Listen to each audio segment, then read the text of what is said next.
দেখো কি সুন্দর হয়েছে কালারটা, না দারুণ হয়েছে। দেখো মাছগুলো কত সুন্দর হয়েছে, মাছটাও দেখো কত সুন্দর লাগছে দেখতে।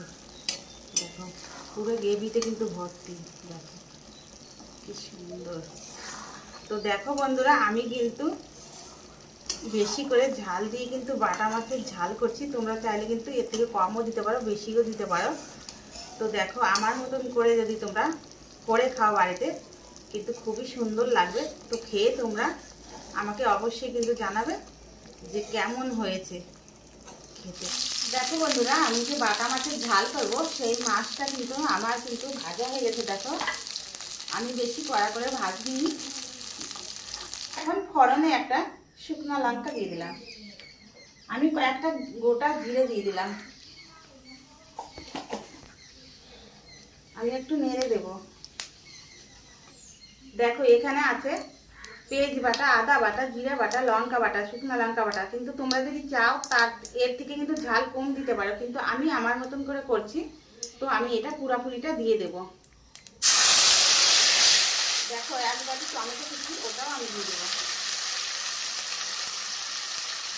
আমি পরিমাণ মতন নুন দিয়ে দিচ্ছি।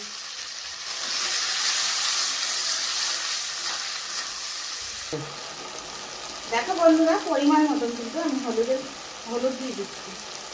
আমি এখন একটু নেড়ে দেবো,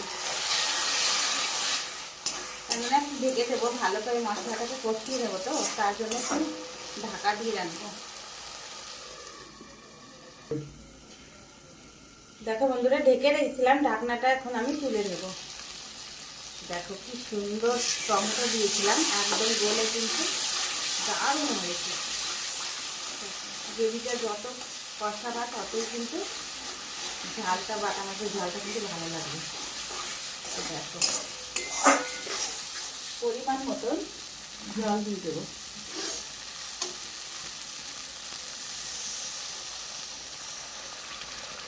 দেখো বন্ধুরা, কি সুন্দর জাল উঠে গেছে, কিন্তু জলটা কিন্তু ফুটে গেছে। যে জলটা আমি ঝোলটা দিয়েছি ওটা কিন্তু ফুটে গেছে। এখন আমি যে ভাজা মাছগুলো রেখেছিলাম ওটা কিন্তু দিয়ে দেবো। আমি মাছ দিয়ে দিয়েছি, এখন আমি একটু ঢেকে রাখবো।